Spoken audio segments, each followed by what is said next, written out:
یا رازیا یا مرزیا خیر اللسان یا ام ابیہا یا رازیا یا مرزیا خیر اللسان یا ام ابیہا یا رازیا یا مرزیا خیر اللسان یا ام ابیہا سر اپنا در فاطمہ زہرا پہ جھکا کر جو مانگنا ہے مانگ جو کرنی ہے دعا کر.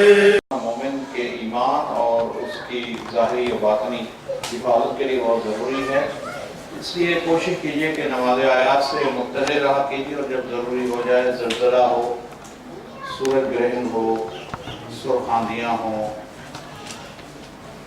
جیسے سونامی ہے یہ ہو، یا اس طرح چاند گرہن ہو، تو ان مواقع پہ جب آفات ارضی و سماوی شدت میں ہو تو یہ پڑھنا ضروری ہے. صلوات پڑھیے. اللہم صلی علی محمد وآل محمد وعجل تعجیل ظہور کے لیے اور اس گھر کی برکت کے لیے، اس گھر کے رہنے والوں کی زندگی کی برکت کے لیے، ان کے جان و مال و اسباب کی برکت و سلامتی کے قبولیت کے لیے سیدہ کی نسبت سے محفل ہے تو روح سیدہ کا استقبال سمجھتے ہوئے ایک ہی صلوات اتنی بلند پڑی کہ تمام تقاضے مکمل ہو سکیں.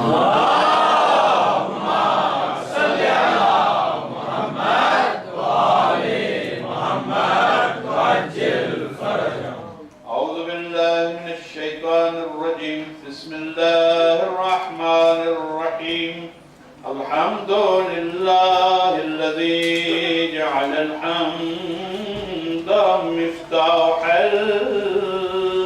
لذکرہ والسبیلا الی جنانہ والسببا لزیادت احسانہ والصلاة والسلام والتحية والإكرام على سيد أصل ما في الوجود سر الله في كل موجود نقطة دائرة الوجود صاحب اللواء الحمد والمقام المحمود مولانا ومولى الثقلين جد الحسن والحسين بالقاسم محمد. اللهم صل على محمد وآل محمد وآل بيته الطيبين الطاهرين الصادقين المظلومين الذين أذهب الله عنهم الرجس وطهرهم تطهيرا. اللهم صل على محمد وآل محمد وعجل فرجهم. لعنة الدائمة على أعدائهم أجمعين. أما بعد فقد قال الله تبارك وتعالى في محكم كتابه المبين. بسم الله الرحمن الرحيم. وما أدراك ما ليلة القدر. صلوات اللهم صل على محمد وآل محمد وعجل فرجهم. عظیم الشان خمسہ ہے اور مبارکباد کے لائق ہیں وہ بھائی جنہوں نے سیدہ عالمین کے اس خمسہ کو سجانے میں حصہ لیا اور اپنی اپنی خدمات و عقیدت کو پیش کیا. سید عالمین آنے والوں کو، مجالس اور یہ سب سجانے والوں کو اپنے معیار کرامت کے مطابق اجر دنیا و آخرت عنایت فرمائے۔ ہر چیز کا ایک ہدف ہوتا ہے حضور، مسلسل میں نے آیت نہیں بدلی، میں نے آیت کے رنگ میں عنوان مجالس انتین آیت کے رنگ میں صرف اسم فاطمہ کو عنوان مجلس قرار دیا۔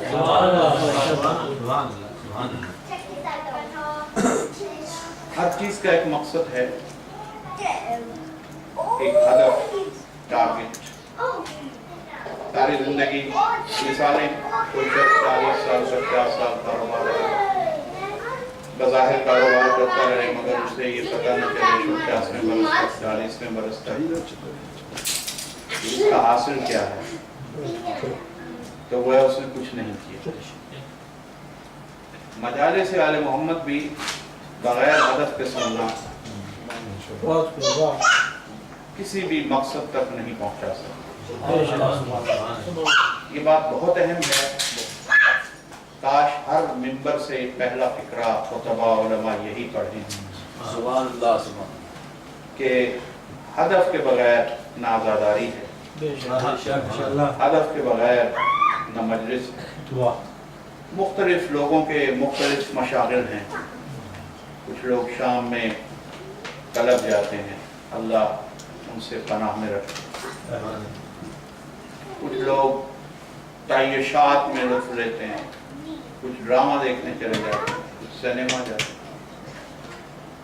خدا نہ خواستہ مجلس میں آنے والوں کا مزاج وہی نہ ہو جائے کہ ہم دل بہلانے کے لیے مجلس میں ضرور آتے ہیں۔ یعنی یہ ہمارا، یہ الفاظ ایسے ہیں کہ میں ادا نہیں کرنا چاہتا، شان مجلس بہت ہے، مگر یہ بات سمجھانے کے لیے ضروری ہے کہ یہ تعیش علمی نہ بن جائے۔ یعنی ایک لذت علمی ہم لیتے ہیں، علماء بڑے بڑے آئے سنا، بڑے بڑے انٹیلیجنٹ نکات آئے سنا، ایک انوالومنٹ ہو گئی، نفس کو محبت ہو گئی ایسے محافل سے جہاں بہت اچھے لحن میں سوز پڑھے جاتے ہیں، جہاں بڑے دردناک اشعار پڑھے جاتے ہیں، جہاں مواعظ میں اتنے اچھے نقطے خطبہ بیان کرتے ہیں، تو یہ تعیش علمی نہ بننے دیجیے کہ ہمارا دل یہاں لگ جاتا ہے۔ نہیں، دل لگنے کا بھی کوئی مقصد ہونا چاہیے کہ ہم اس سے حاصل کیا کر رہے ہیں۔ یعنی اللہ اللہ کریں 40 سال تک پتہ نہ چلے کہ قرب الہی ملا یا نہ ملا، حالانکہ ہر بار یہ کہا قربتاً اللہ، پتہ چلا اس نماز کا ہدف حاصل نہیں ہوا۔ حج کے لیے گئے، اللہ نے، بیوی نے اپنے خطبے میں، آج خطبہ نہیں پڑھ رہا، خطبے کا یہ ابھی قرض رہا، کئی بار اس کے کچھ حصے پڑھے، مگر آج کوشش کروں گا کہ کسی اور وقت کوشش کروں گا کہ وہ محاسن اس خطبے کے جو بھی گفتگو سے رہ گئے وہ بھی پیش کروں۔ مگر بی بی نے اپنے خطبے میں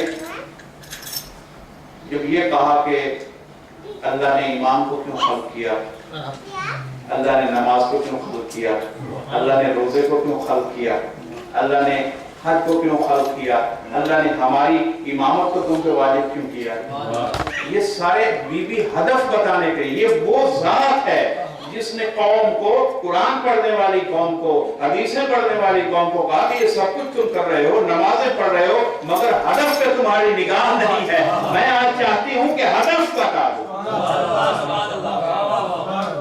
یہ نماز کیوں ہے؟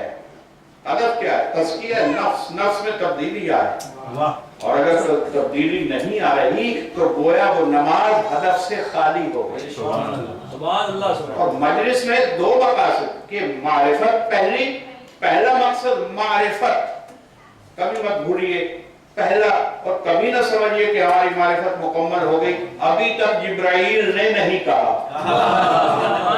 کسی شیعہ کو یہ حق کیسے کہ وہ کہہ دے کہ ہماری معرفت مکمل ہو رہی ہے ان ہستیوں کے لیے، نہیں، معرفت مکمل ہوتی ہی نہیں۔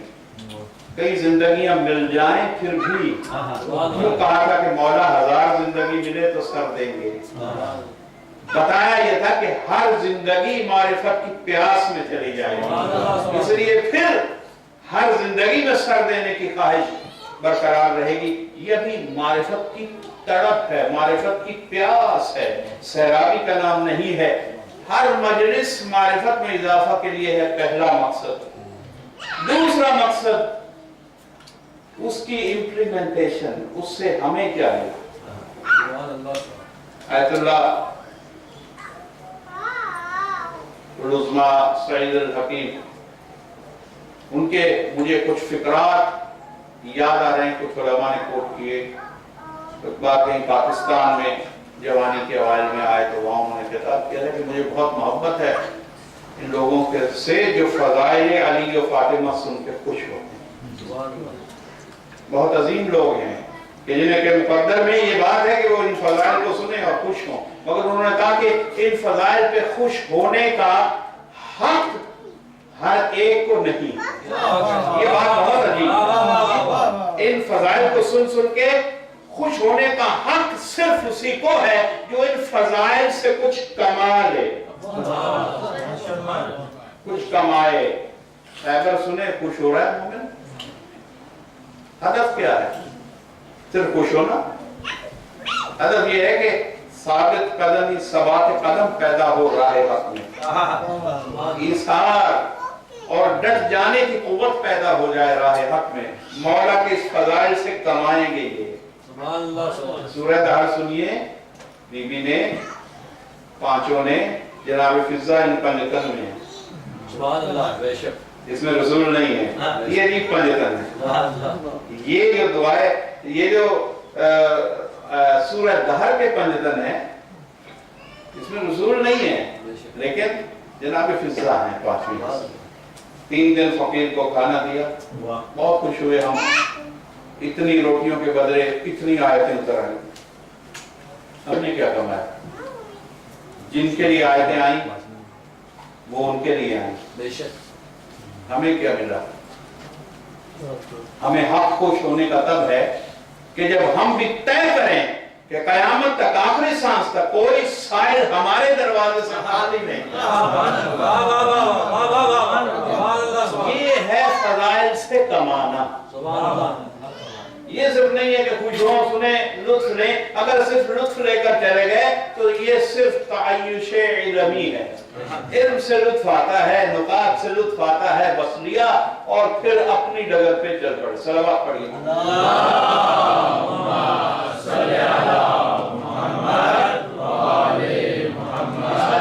اس مجلس میں بھی یہ چاہتا ہوں کہ جناب سیدہ کہ کچھ فضائل ان کے عرفان کے حوالے سے یہ معرفت بلند ہو جائے،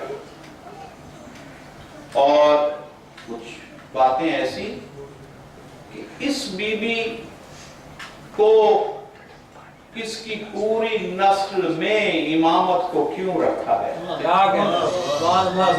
اور وہ اس لفظ کے اندر ہے،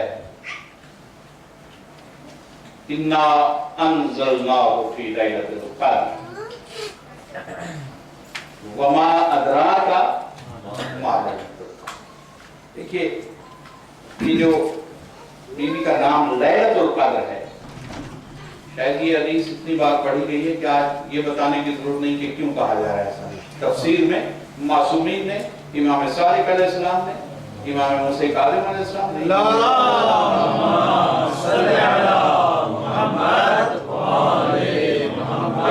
تفسیر آیات کی عطا فرمائی تو کہا کہ یہاں حقیقت لیلۃ القدر ہماری جدہ جدت فاطمہ الزہرا یہ وہ ہے۔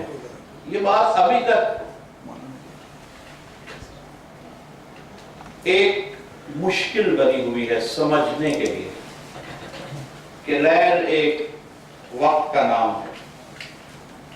یہ بات تھوڑی سی توجہ والی مجلس کہ لیل ایک سیٹ آف ٹائم کا نام ہے، یوم ایک سیٹ آف ٹائم کا نام ہے، تو یہ ایک ذات ہے، تو یہ کیسے لیلۃ القدر ہوئی؟